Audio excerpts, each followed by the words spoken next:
Family Production.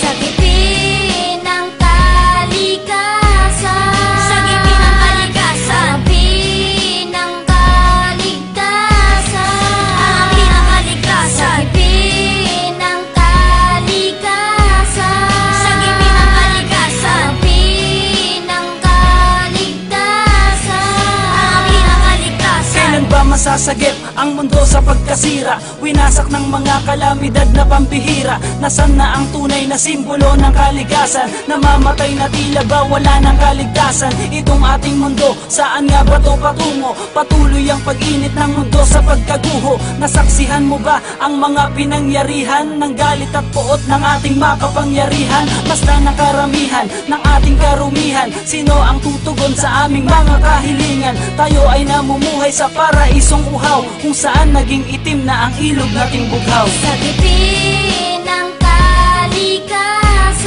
sa gitna ng kalikasan, ng kaligtasan, ang pinakaligtasan, sa gitna ng kalikasan, sa gitna ng kalikasan, ng kaligtasan, ang pinakaligtasan. Masdan mo ang kagubatan na ubusan na ng puno. Sino ang may gawa? Sino-sino ang namuno? Dapat ko bang sisihin ang sarili at kayo? Kung sa tema ng mundo tayo'y nagbabalat kayo, ayaw na mapag-usapan ng mga polusyon sa tubig at sa hangin na tila walang solusyon. Ilan pang resolusyon ang dapat bigyan ng tuon, kaso mismong mambabatas di mabigyan ng tugon. At ano, itong mata ay dapat bang piringan? Mga tengang kawali na hindi magkarinigan, nagbibingi-bingihan sa turo ng Diyos na ang kalikasan dapat alagaan ng lubos. Sa gitna ng kalikasan, sa gitna ng kalikasan, ng kaligtasan,